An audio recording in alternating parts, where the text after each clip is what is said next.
पहली बात तो कि आधार पूरे देश भर में और दुनिया का ऐसा कोई देश नहीं है कि जितना बड़ा डाटाबेस आधार का 134 करोड़ लोगों का भारतवर्ष का है, इतना बड़ा डेटाबेस और कहीं का नहीं है। और ये इस देश की एक विशेषता है कि जिस काम में लगते हैं तो आधार पूरे तन्मयता से लगते हैं। आधार इसलिए कि व्यक्ति की राष्ट्रीय पहचान, उसकी स्थानीय पहचान, उसकी व्यक्तिगत पहचान, ये सब बने ताकि जो व्यक्ति को स्कीम्स का लाभ है या उसकी पहचान के नाते से जो उसको उपयोग होता है वो सुनिश्चित किया जा सके। इसके बहुत बड़े लाभ हुए हैं, खास करके स्कीमों में जो घोस्ट बेनिफिशरीज होते हैं उनको निकालने के लिए बहुत बड़ा एक टूल है। मैं इसमें इतनी बात जोड़ना चाहूँगा कि हरियाणा में इससे भी आगे बढ़ करके हमने परिवार की पहचान उसको भी जोड़ा है। ये सारी पहचान तो आधार की है ही है, लेकिन परिवार के नाते से एक परिवार की भी पहचान हो तो परिवार पहचान पत्र जो हमने बनाया है उससे भी और अतिरिक्त लाभ हुए हैं।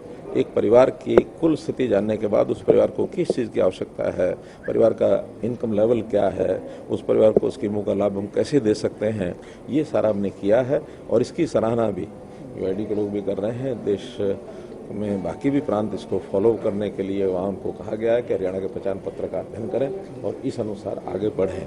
तो एक बहुत बड़ा एक प्रोजेक्ट हमारा ये इसी के माध्यम इनके यूआईडी के माध्यम से आगे जब बढ़ेगा तो इसका उपयोग बाकी लोगों को भी होगा। जैसे प्राधिकरण बना है, हमारे यूआईडी प्राधिकरण के सीईओ हैं श्री सौरभ गर्ग जी, और यहाँ भी हमने जो क्रिड डिपार्टमेंट बनाया है, सिटीजन रिसोर्स इंफॉर्मेशन डाटा करके वो जो डिपार्टमेंट है वो ये सारे काम करता है कि इसकी उपयोगिता और कैसे कैसे हो सकती है।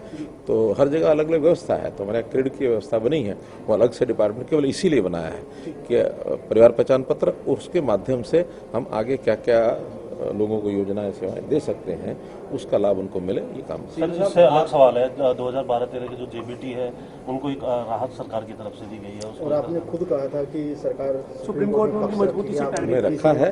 देखिए, चूंकि वो एक कोर्ट के डिसीजन के कारण से उनके साथ एक अन्याय हुआ था।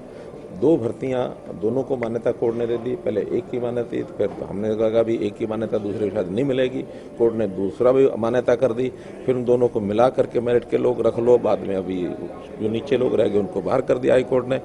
अंततोगत तो हमको लगा कि इनका न्याय हो रहा है कि 5 साल हो गए नौकरी करते हुए, तो हमने सुप्रीम कोर्ट में स्टैंड लिया कि हमारे पास वैकेंसीज हैं, आप इन लोगों को भी अगर अलाउ करते तो हम इनको नौकरी पर रखना चाहेंगे।